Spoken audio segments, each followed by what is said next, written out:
है 2 मार्च 2022 के साकार महावाक्य।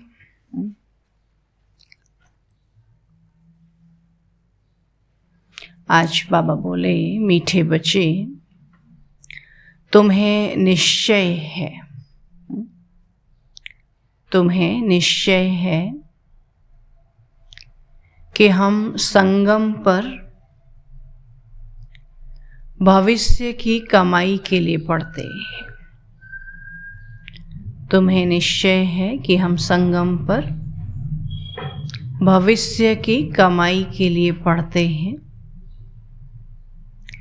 बाप हमें पढ़ा करके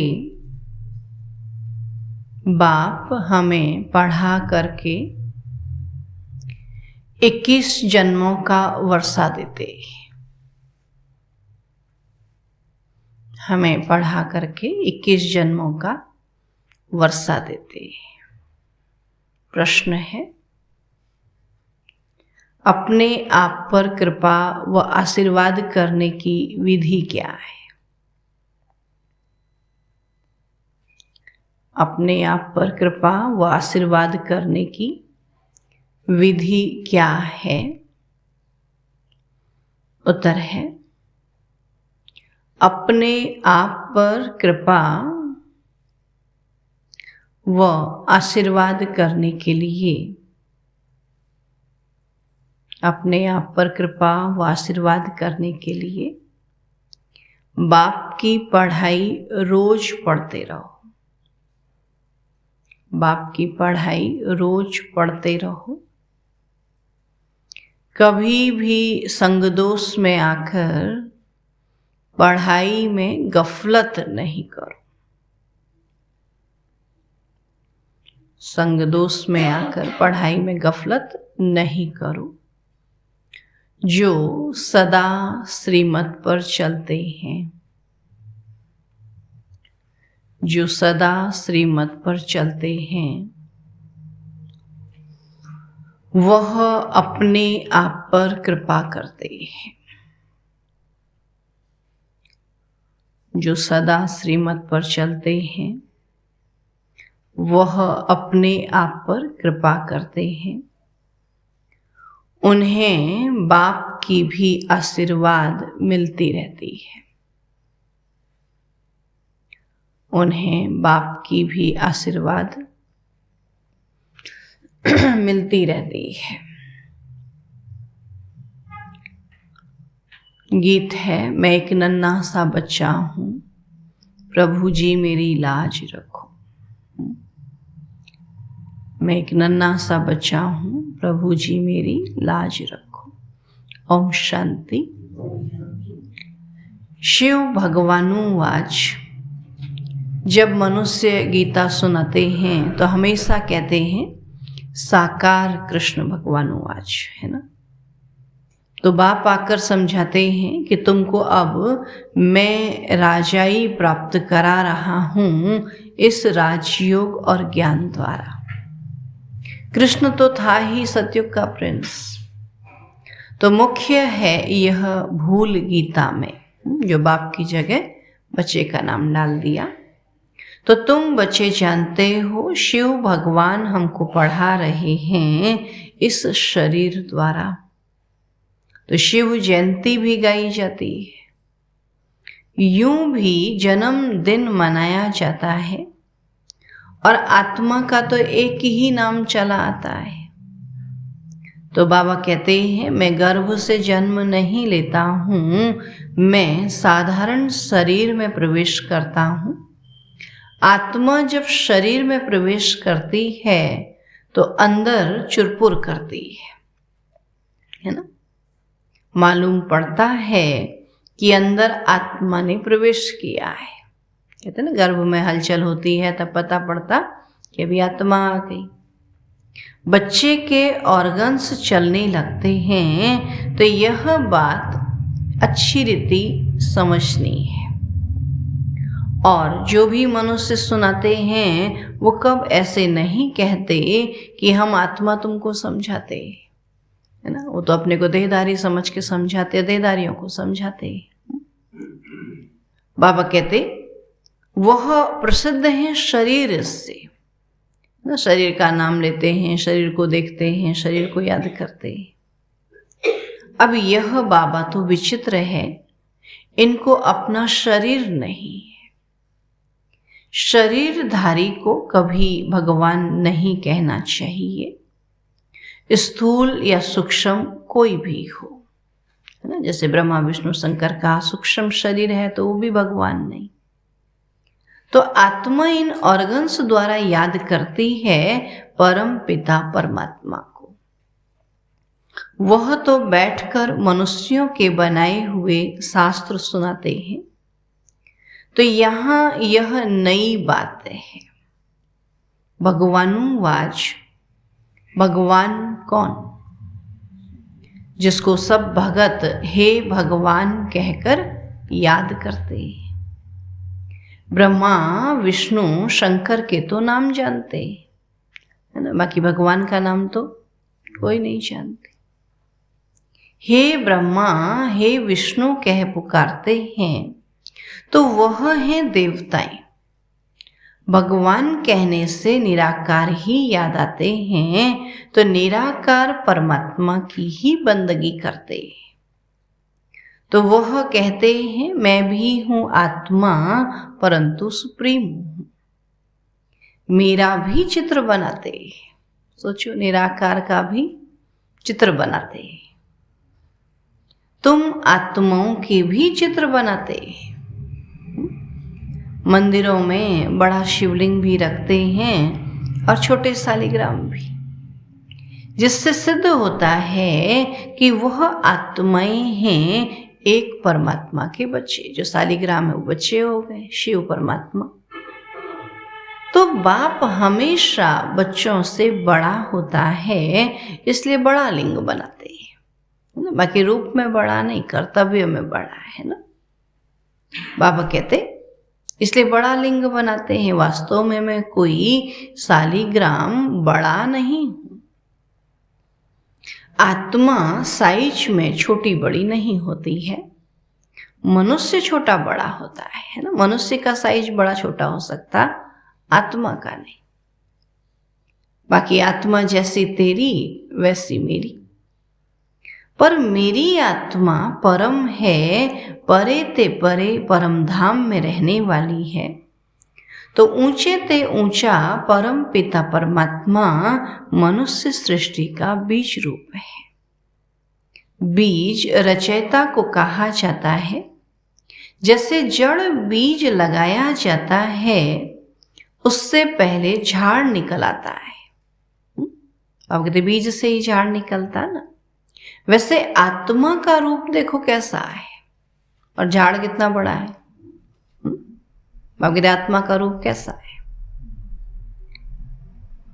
तो शरीर का कितना विस्तार है। तो आत्मा बीज और शरीर झाड़ हो गया। तो पहले नई बात यह है कि यहाँ परमात्मा बाप पढ़ाते हैं।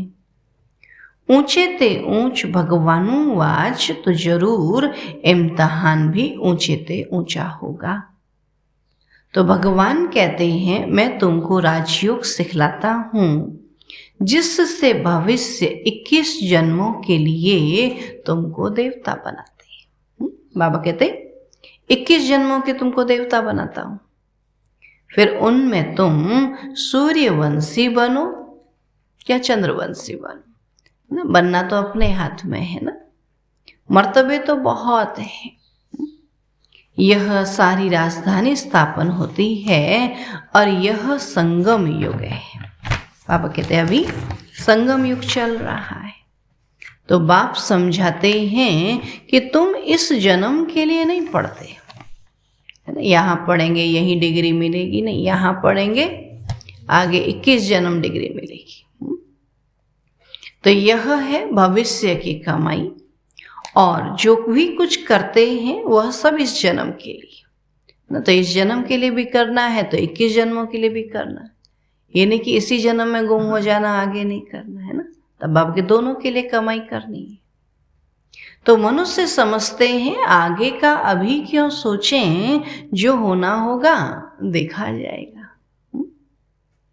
तो तुम बच्चे निश्चय करते हो हम अगले जन्म जन्मांतर के लिए पढ़ते हैं, तो बाप आने वाले 21 जन्मों का वर्षा देते हैं। इस निश्चय से तुम पढ़ते हो।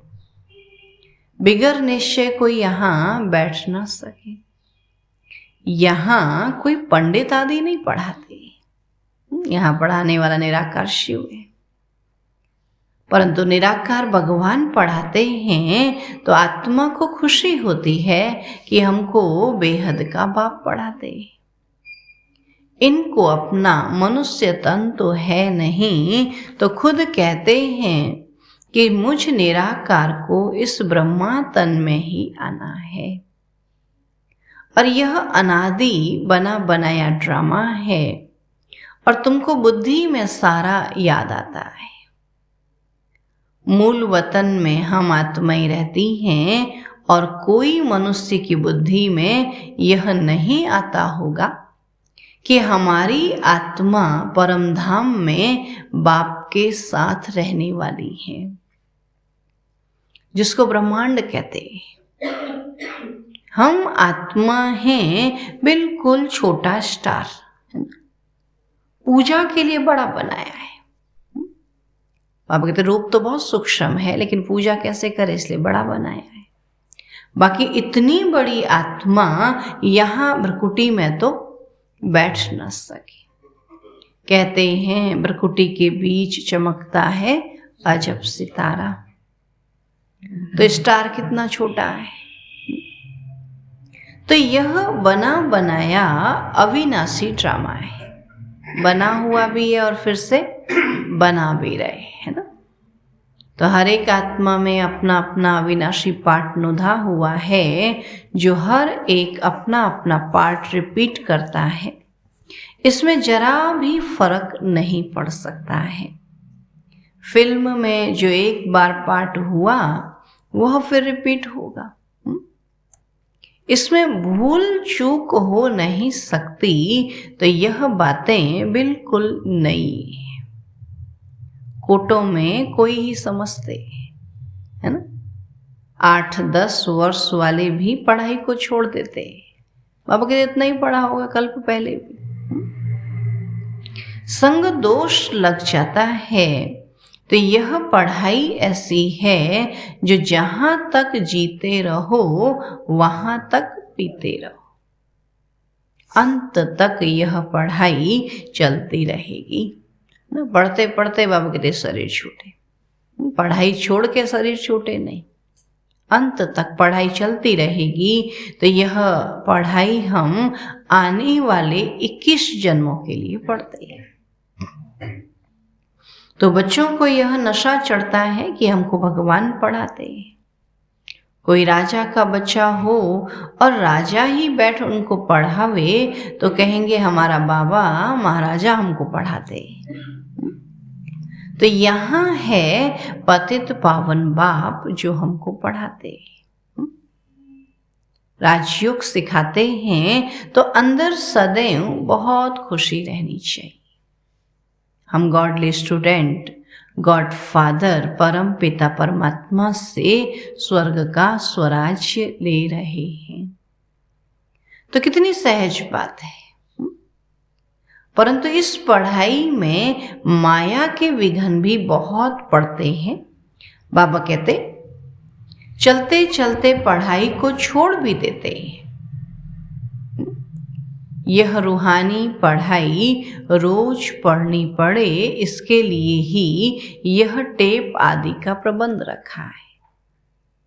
मनुष्य पढ़ने के लिए अमेरिका लंदन भी जाते।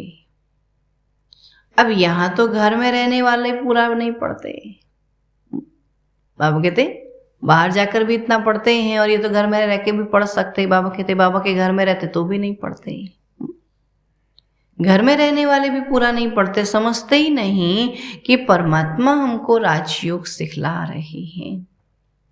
भगवान जो त्रिलोकीनाथ है, वर्ल्ड ऑलमाइटी है, लिबरेटर है, गाइड है, उनकी महिमा देखो कितनी है।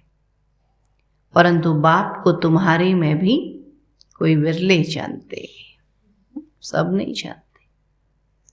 इस समय तुम गुप्त हो और तुम जानते हो हम मूल वतन के रहने वाले हैं। फिर सूक्ष्म वतन भी है, तो उस सूक्ष्म वतन में बच्चियां जाती है ना, ट्रांस में जाती हैं, साक्षात्कार करती हैं, देखती हैं। मनुष्य साक्षात्कार करते हैं और तुम तो प्रैक्टिकल में जाते हो। सूक्ष्म वतन में तुम ब्राह्मण और देवताओं का मिलन होता है। वह है ब्राह्मण और देवताओं का संगम, और यह है ब्राह्मण और क्षत्रियों का संगम। वहां भोग लेकर जाते हो, यहाँ युद्ध करते रहते हैं ना, इसलिए बाबा कहते यहाँ ब्राह्मण भी हैं, थोड़ा लड़ते हैं, तो क्षत्रिय भी हैं, लेकिन जब सूक्ष्म वतन में जाते तो ब्राह्मण जाते हैं और जो एडवांस के गए हैं देवताएं, तो वो आपस में मिलते हैं। तो वह ब्राह्मण और देवताओं का संगम, और यह ब्राह्मण और क्षत्रियों का संगम। वहां भोग लेकर जाते हो और अंत में बहुत साक्षात्कार होंगे। जैसे कन्या पियर घर से ससुर घर में जाती है तो बहुत धूमधाम से बाजे गाजे बजते हैं। ऐसे अंत में बहुत साक्षात्कार होंगे। शुरू शुरू में तुमने बहुत कुछ देखा है, फिर पिछाड़ी में भी बहुत कुछ देखेंगे। पढ़ते रहेंगे तभी तो देखेंगे। सुना बाबा क्या कह रहे हैं? दिखाई भी तब देगा ना जब पढ़ेंगे, फिर पढ़ाई छोड़ देंगे, दिखाई भी देगा तो क्या समझ में आएगा।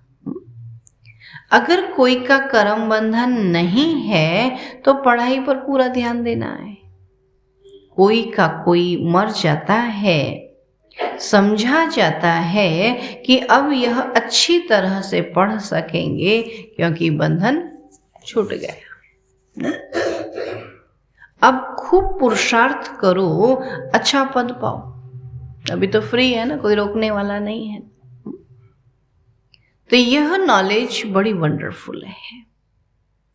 तो बाप बैठ बच्चों को समझाते हैं, कहते हैं बच्चे अब गफलत मत करो, माया तुम्हारा दीवा झट बुझा देगी, इसलिए बाप को अच्छी तरह याद करना है और पढ़ना है।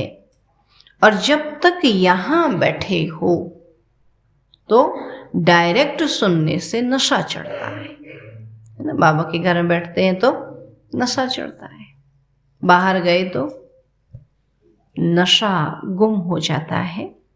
जैसा संग वैसा रंग लग जाता है। और बंधन नहीं है तो बैठ पढ़े और पढ़ाई, कोई है ही नहीं पूछने वाला, पीछे बुलाने वाला, तो आराम से बैठ करके बाबा कहते पढ़ो और पढ़ाओ। चित्र बहुत अच्छे बने हुए हैं। बाबा युक्तियां रच रहे हैं कि गाँवड़े वाले कैसे सीखे। बाबा कहते गाँव में रहना, खेती बाड़ी करना तो कैसे सहज उनको समझ में आ जाए, ज़्यादा समय नहीं लगाना पड़े। तो गाँवड़े वाले कैसे सीखें? ये तो स्लाइड से भी सीख सकते हैं ना। प्रोजेक्टर में स्लाइड चलाते हैं, सारा लिखत में आता है, तो सीखना सहज हो जाता है। दिन प्रतिदिन इम्प्रूवमेंट होती रहती है। तुम्हारी बुद्धि में सारा दिन स्वदर्शन चक्र फिरना चाहिए। बुद्धि में होगा तभी तो किसी को समझाएंगे, है ना। अपनी बुद्धि में नहीं होगा तो कैसे किसी को सुनाएंगे? नहीं तो टीचर समझ जाते हैं कि इसका पढ़ाई में ध्यान नहीं है, देह अभिमान बहुत है, मित्र संबंधी शरीर का भान आदि याद रहता है, तभी धारणा नहीं होती। सुना?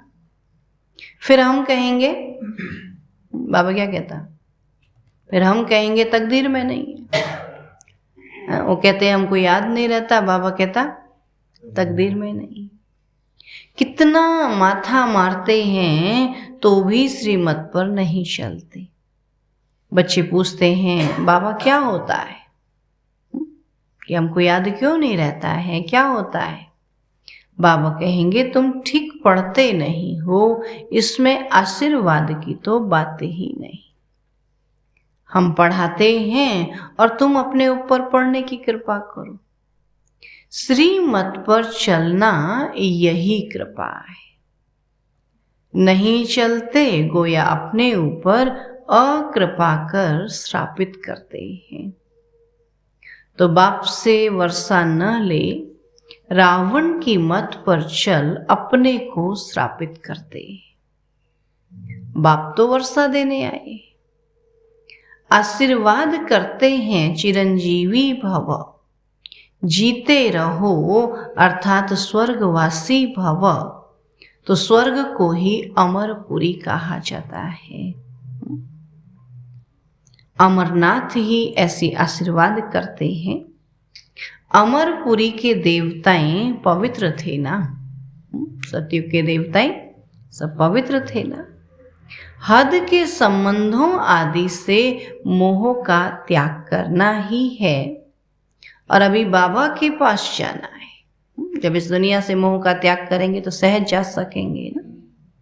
तभी बाबा के पास जाना है। बाबा कहते देह के मोह से तुमको यहाँ की याद पड़ती है। ये देह याद रहता तो देहधारी याद रहते। इसलिए देही अभिमानी बनो तो अंत में तुमको मुक्ति धाम तथा सुख धाम की याद पड़ेगी। तो शांति धाम और सुख धाम तो यह है दुख धाम। आदि मध्य अंत, नई दुनिया, बीच की दुनिया और पुरानी दुनिया। जब आधा समय पूरा होता है फिर पुरानी दुनिया का नाम शुरू होता है। तो यह पुरानी दुनिया अब नई हो रही है। फिर से नई कैसी हो रही है वह आकर देखो, समझो। परंतु कोटों में कोई ही ध्यान देकर समझेंगे, है ना। सब नहीं समझेंगे। हजारों लाखों आते हैं, उनमें से 2-4 निकलते हैं, फिर भी ढीले हो जाते हैं। आते हैं, सुनते हैं, लेकिन बाबा कहते फिर भी ढीले हो जाते हैं। एक प्रदर्शनी से 2-4 भी ठहर जाएं तो अहो सौभाग्य। दिन प्रतिदिन यह प्रदर्शनी भी वृद्धि को पाएगी। चलते चलते फिर रोज 10,000 भी आएंगे। मधुबन देखो कितने आते हैं। बड़े बड़े हॉल, बड़े बड़े चित्र भी होंगे तो समझाने वाले भी तीखे होंगे। अंत में महिमा तो निकलनी है। कहेंगे हे प्रभु, आपकी पति दुनिया को पावन बनाने की गति सबसे न्यारी है। भक्ति की बहुत आदत पड़ी हुई है। देवाला मारा या कोई मर गया तो गुरु लोग कहेंगे देखा, भक्ति छोड़ दी तब ऐसा हुआ। तो मायावी विघन पड़ते हैं ना। अभी तो सारी दुनिया का देवाला निकल गया, सब इतनी भक्ति कर रहे हैं तो भी कैसे देवाला निकला। तब बाबा कहते तो समय का चक्र है ना। बाबा कहते भक्ति छोड़ी तब ऐसा हुआ, ऐसा नहीं है। मायावी विघन पड़ते हैं, श्रीमत छोड़नी नहीं है। माया बड़ी मोहनी है। कितने फैशनेबल हो गए, समझते हैं हमारे लिए यही स्वर्ग है। माया का पॉम्प फॉल ऑफ रावण राज्य है तो साइंस के कारण माया का भपका बहुत है। समझते हैं गांधी ने स्वर्ग बनाया तो तुमको अब स्वर्ग का ज्ञान मिला है, तब समझते हैं यह नरक है। यह राज्य अरण्य के पानी मिसल है ना, मृग तृष्णा के समान है। दूर से लगता है यहाँ सुख होगा, है ना, जाओ तो फिर कुछ नहीं। तो मृग तृष्णा के समान है, दुर्योधन का मिसाल है ना। यह राज्य गया कि गया। उसको भी हर वक्त क्या डर रहता था, कब मेरे से पांडव आकर राज्य ले जाएंगे, है ना। तो उसी डर में पूरा जीवन उसने गुजार दिया, है ना। तब बाबा कहते हैं कल्प की बात है, कल्प कल्प नई दुनिया होती रहती है और पुरानी दुनिया खत्म होती है ना। तो आज सारी दुनिया में सब डरे बैठे हैं कि गई की गई, गई की गई, है ना। जो पुरुषार्थ करना वो भी नहीं कर रहे। बाबा कहते गई कि गई तो पुरुषार्थ तो करो। तो पुरानी दुनिया खत्म होती है, त्रिमूर्ति शिव भी है, ब्रह्मा द्वारा स्थापना कर रहे हैं और शंकर द्वारा विनाश होना है। फिर जो राजयोग सीखते हैं वही राज्य चलाएंगे।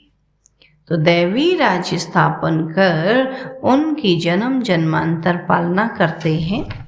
तो यह बुद्धि में धारणा करनी है, फिर सर्विस करनी है।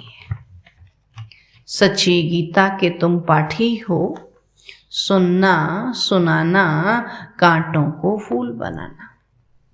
बाबा कहते ज्ञान भी सुनना, औरों को भी सुनाना, कांटों को फूल बनाना, तो तुम आधा कल्प के लिए दुख से छूटते हो।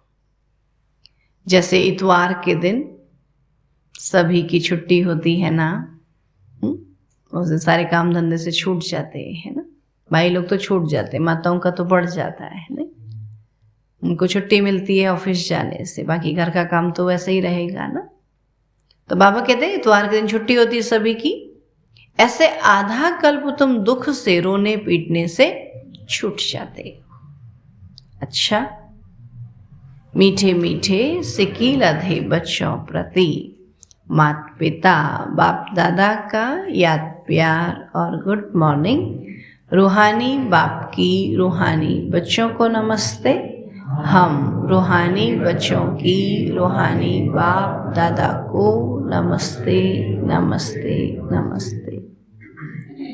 धारणा के लिए मुख्य सार है। पहला पॉइंट है कर्म बंधन से मुक्त हो। रूहानी पढ़ाई रोज पढ़नी है।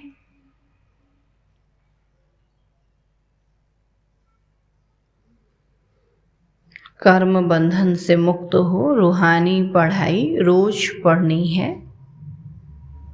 जहां तक जीना है पढ़ाई जरूर पढ़नी है।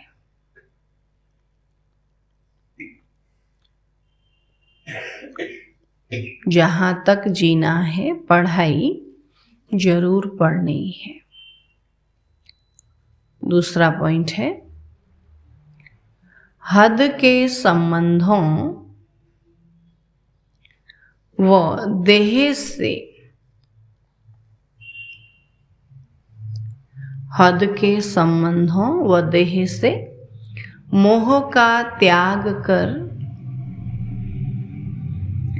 मोह का त्याग कर अपने शांति धाम और सुख धाम को याद करना है। अपने शांति धाम और सुख धाम को याद करना है। संग दोष से अपनी संभाल करनी है। संग दोष से अपनी संभाल करनी है। वरदान है आज का, मन बुद्धि संस्कार, मन बुद्धि संस्कार व सर्व कर्मेंद्रियों को नीति प्रमाण चलाने वाले स्वराज्य अधिकारी भव।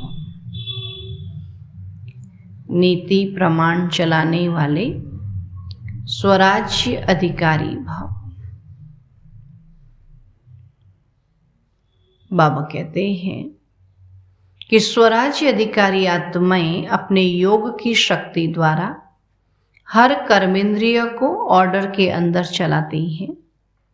न सिर्फ यह स्थूल कर्मेंद्रियां, लेकिन मन बुद्धि संस्कार भी राज्य अधिकारी के डायरेक्शन अथवा नीति प्रमाण चलते हैं। वे कभी संस्कारों के वश नहीं होते, लेकिन संस्कारों को अपने वश में कर श्रेष्ठ नीति से कार्य में लगाते हैं। श्रेष्ठ संस्कार प्रमाण संबंध संपर्क में आते हैं। स्वराज्य अधिकारी आत्मा को स्वप्न में भी धोखा नहीं मिल सकता है ना। जिसका अपने ऊपर अधिकार है तो बाबा कहते उसको स्वप्न में भी धोखा नहीं मिल सकता। स्लोगन है, निर्माणता की विशेषता को धारण कर लो।